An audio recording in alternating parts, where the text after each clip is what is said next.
Just anywhere or center?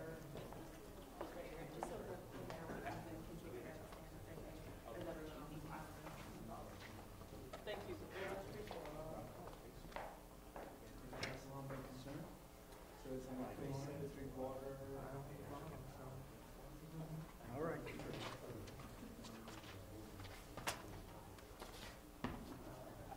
All of our officers are new hands, so we'll get used to it.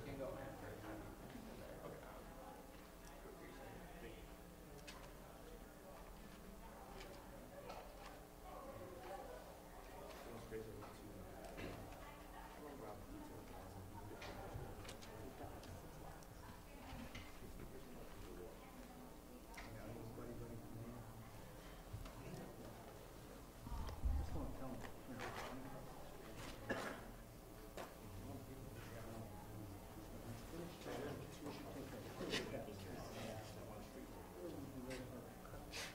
You stand next to the guy in the hall, and you start drinking, you start talking to people, really obnoxious.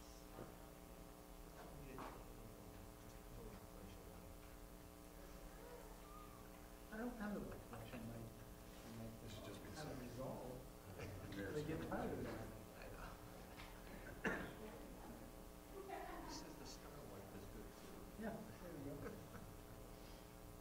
Yeah, I have 20 minutes to edit, so I need to do that. Especially yesterday, I don't know if you remember, it was in that Salvation Army show. Talking to this guy, I mean, just different subject. Especially when you have a sign extra, so you have to do what? And this guy's writing his thing. You gotta wait till they can do it. Sorry, they have to be able to see for the actual, sorry.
All right, Bill Hoffman. Good.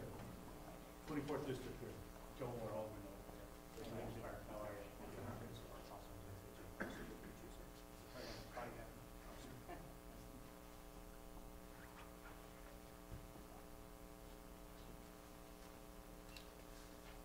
I suppose you're wondering why I called you here today. No. Twice in a day. Absolutely. This is my lucky day. You've had a bad day then. Door. Hey, Stacy, before you leave, turn around and introduce yourself also. Yes, we just did. Oh, you did? Yeah, we just did. Yeah. Yeah.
Good afternoon. My name is Fabian Saldana. I'm District Commander of the 14th District over here.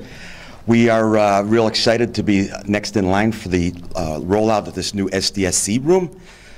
We do believe it's going to improve our policing capabilities going forward.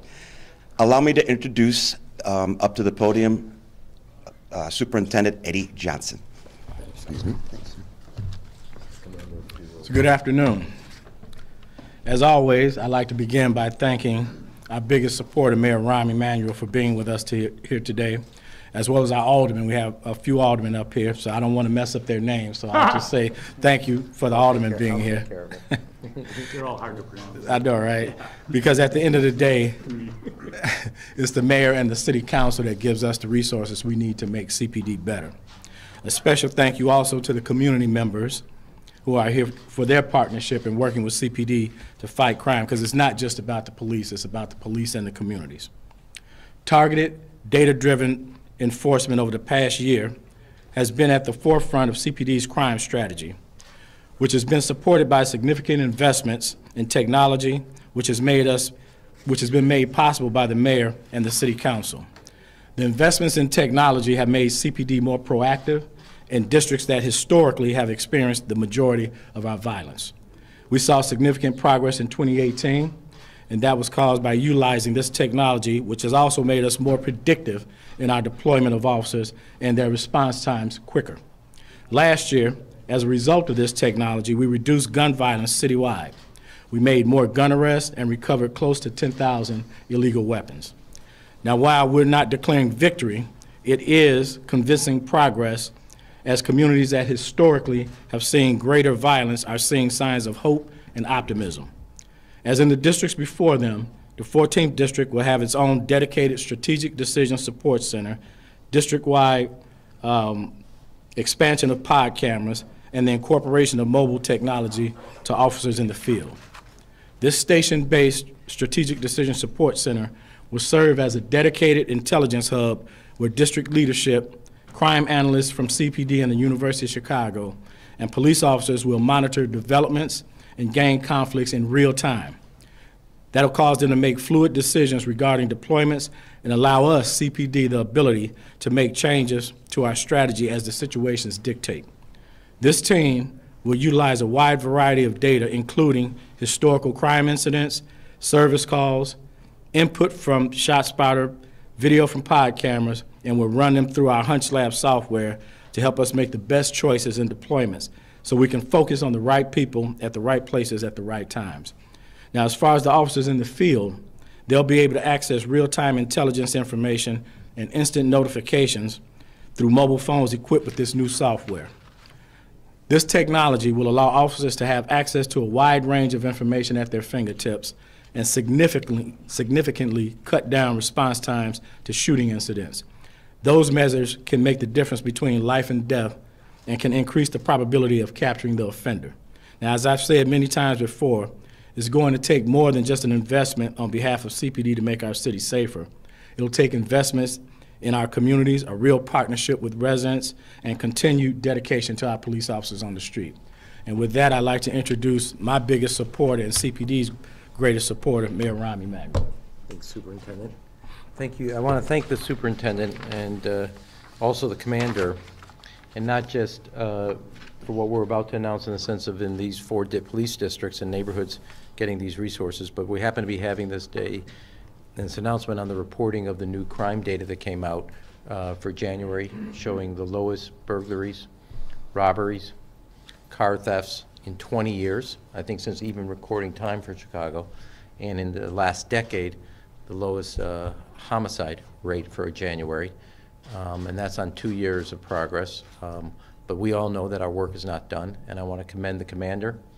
I want to commend the superintendent, his leadership team, the men and women that make up the police department, all the community groups, and everybody that's a part of not only reducing violence in the city, but also making sure that our kids have a positive alternative with after-school initiatives, summer jobs, mentoring programs, early childhood education, and the small businesses that are now opening up in neighborhoods that used to be closed, because all of that goes into creating a safe and well-being neighborhood that we want to see.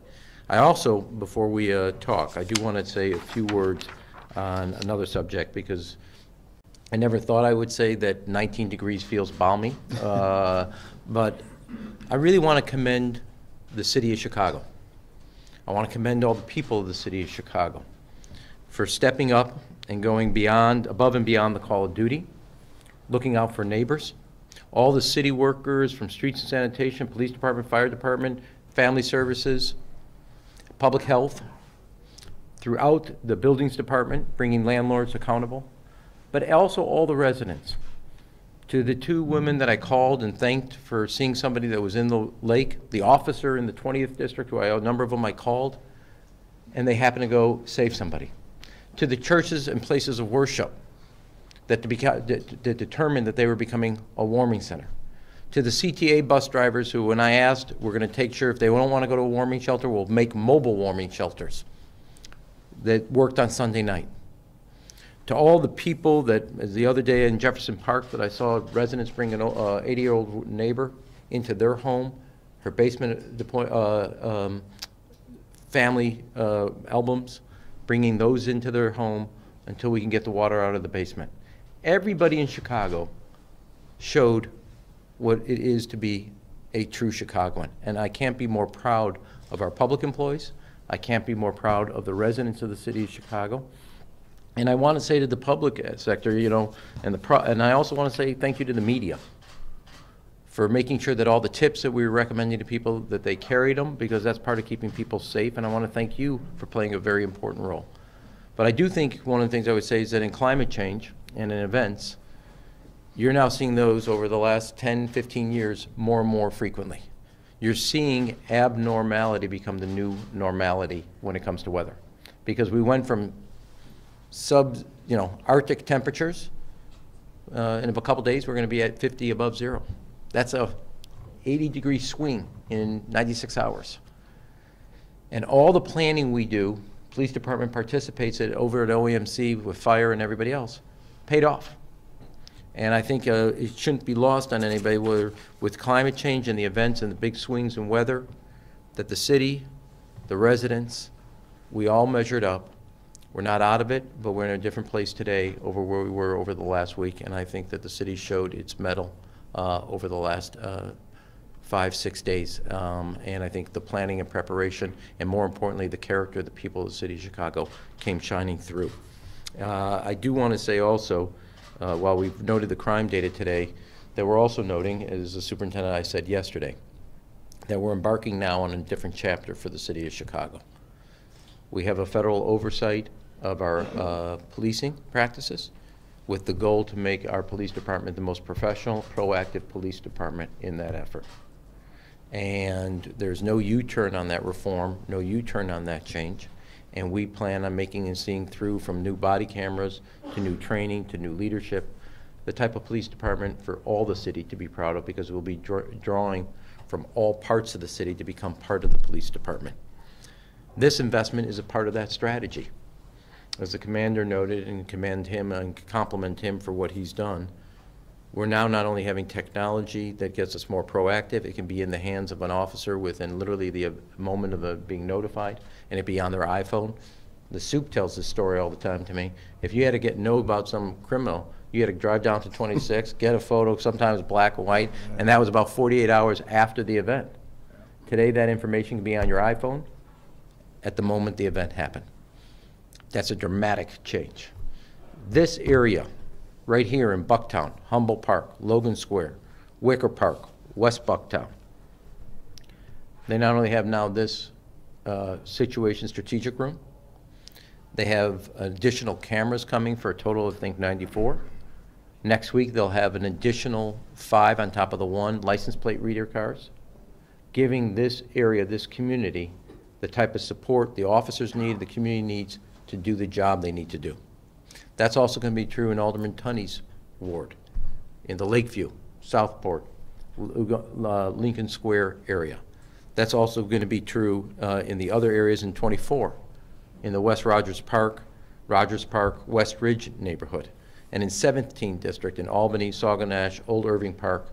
All the information, all that technology is going to be now in those departments, in those communities, so the officers in those areas. We already have 11 different districts throughout the city of Chicago that have all that technology and more. These additional 4, and then in 2 weeks from now, 22nd district on the far southwest side of the city of Chicago, and the 20th district on the north side will also add. So we'll be close to 17 districts of the 22 will have a strategic center, additional license plates reading, additional cameras, shot spotters, and the technology that the police have put in place, and specifically the superintendent drove this. We used to wait for a shot and then try to stop the other gang from having a reaction. Today, with this technology and data, we're basically adopting the philosophy, if you can predict it, you can prevent it. And rather than wait for the first shot, with this technology, we're making sure our officers get ahead of making sure there isn't a shot and knowing in real time how to respond to that in the smartest and most effective way. Now, I want to commend the superintendent for leading an effort in making sure that we see year-over-year gains in public safety and year-over-year gains in making sure that we're changing a police department to do the type of community policing where I say the philosophy is you are training our officers today not to police a neighborhood, but to be a part of a neighborhood. It's a different approach to this effort. And every day we're making progress in that effort. And I want to share one anecdote with you that happened, I think it was about 3 weeks ago in the 11th district. A woman saw a car with some young men with guns. She flagged an officer down, and she said, that car has guns in it. Now, 4 or 5 years ago, evaluating her safety, would she have called out a car with guns? Would she see the officer as based on trust, her safety, or she would say, if I don't say anything, I'm safer? She picked notifying the officer that that car has guns. I don't want to blow up what that means, but today she trusts the officer rather more than she fears the gangs. And that is an essential strategic bridge to cross. And if every day you have more and more of those situations, because our officers know now today that every moment is a teachable moment. We're going to continue to make progress because the biggest thing you can do beyond the technology, beyond the 1,000 more officers, beyond all the investments in new training and new leadership, if we build the trust that we need, we're going to be able to solve and prevent the crimes from ever happening in the first place.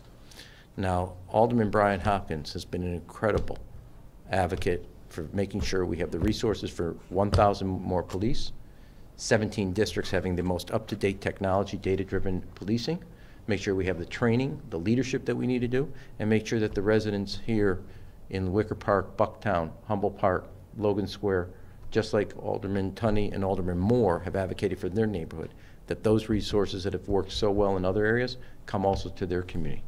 And I want to thank Alderman Hopkins for being an advocate, and then more than just being an advocate, making sure we have the resources to put back into our policing and also into our prevention programs for our youth. So I ask Alderman Hopkins to please come up and say a few words. Thank you, Mayor Emanuel. As the alderman of the 2nd Ward, my ward includes all or part of 4 separate police districts, the 18th, the 19th, the 12th, and the 14th, where we are today. With this announcement today, all 4 of the police districts that encompass my ward now have the Strategic Decision Support Center technology. I'm very proud of that, and I'm very grateful for that. As the mayor alluded to, I was one of the early supporters of this technology. I believe in it. I believe it's having a direct impact on the way we police our streets in Chicago. It's reducing crime. It's helping bring offenders to justice. We have to get smarter because the criminals get smarter. They don't stop. Just before this press conference today, we were talking about some new technology that rumors suggest it's a device manufactured in China that allows offenders to hack into vehicles and to steal cars. Technology like what we have in the Strategic Decision Support Center can identify those kinds of patterns and help bring those offenders to justice and make our neighborhoods safer. This is the wave of the future, and I'm very proud to be a part of it. Thank you, Mayor, and thank you, Superintendent Johnson and Commander Saldana, for all the work that you've done. And I want to conclude my remarks the way the Mayor began his, just with an acknowledgement and an expression of gratitude to the first responders. Those in blue here today and their comrades who wear red on the Chicago Fire Department side. Comrades would be a weak term. Yeah, we won't say comrades, colleagues who wear red on the fire department side of things. They've had a tough couple of days, as we all did, working under very difficult conditions. There were some structural fires throughout the city that the fire department responded to. I personally showed up at the scene of a hazmat level 1 response in my ward, and I can tell you I lasted about 3 minutes, and I was back in my car, and that's where I sat for the duration, watching the police officers secure the scene, conduct a search for additional casualties, work with the utility crews when they arrived. These guys never flagged and never hesitated. They work in the most difficult conditions, and these past couple of days was something we'll all just be talking about that we experienced in front of our fireplace or our TV set. These guys were out on the street keeping us safe, and we should be grateful to them at all points in time, but especially when we went through something that we just did as a city for the past couple of days. So I salute the men and women of the Chicago Police Department and the Chicago Fire Department for their outstanding work. Thank you. Thank you, Alderman. With that, Patrick? What role, how important is the next mayor to the success and the future of the consent decree? Well, clearly not as good as the present one. Look, important in this way. While you do have, let me step back here this way. In the last 100 years, Chicago as a city had made 7 attempts to make changes to the police department. And I think you could tell that while all of them were well-intended, none of them ever measured up. I think this is fundamentally different, and as the superintendent and I have often said, it will stand the test of time. Because we have a federal judge, a monitor, we're both committed, the city's committed, the community groups, the residents committed to making this change. Now, I think what's fundamentally different is more than just having a judge and a monitor. I would make it the alteration, and the superintendent and I, when we met with the individuals from the Justice Department under President Obama, we're committed to reform with our police in tow, not doing it to our police. If you want to make fundamental reform and changes, not just by bylaws, but also by the culture, it is better to do it with people than at them and to them. Not want to compare other cities, but we both monitor and watch what other cities are doing. I think when you look at the results of the last 2 years, not where we want to be, but I know where we're heading, and you look at also the fundamental reforms that are being taken place and adopted, a lot of the officers up here, been on here for 3 years or less. That's a bigger and bigger share of the police department every day. They know this culture and they know no other culture. They don't know technology. They know the technology we have today. You look at the commander and superintendent, it's like a night and day from a different world.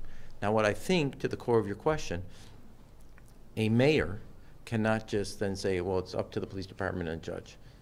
I support the superintendent, his leadership team, 100%.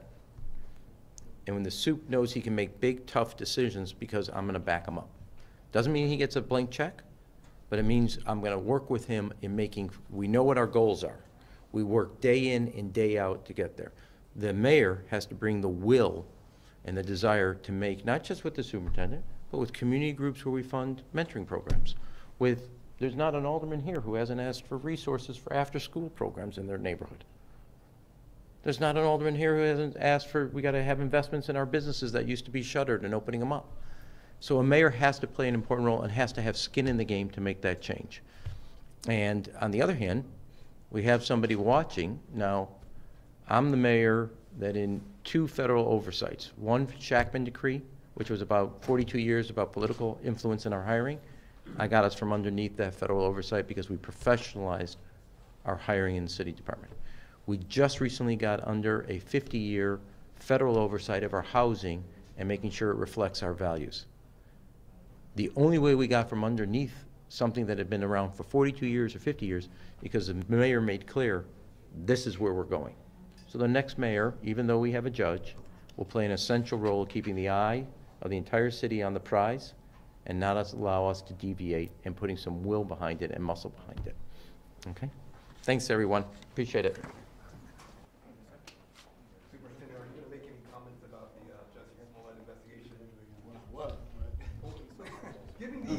attention this case is captured nationally, what type of pressure is your department under to solve this case quickly? And what are some of the challenges?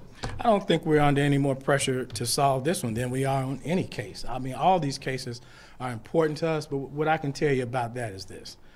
Listen, the allegations as described to us are horrendous, horrible, and quite frankly, cowardly. Now, having said that, he is a victim, and we treat him like a victim. He's been very cooperative. We are making gains in the investigation, and hopefully we'll bring it to a successful resolution soon. But I don't like to comment too much on it out of respect for the victim, as well as we don't want to compromise the detective's investigation. Okay? All right. He says he's been factual and consistent. Is that true with the police? The facts as he knows them, yeah. Yeah, like I said, he's been very cooperative. You know, our job is to investigate the allegations and bring the individuals in. And that's what we're working towards. So today, we have no reason to think he's not being genuine with us. Okay. Thanks, guys. Okay. Yeah.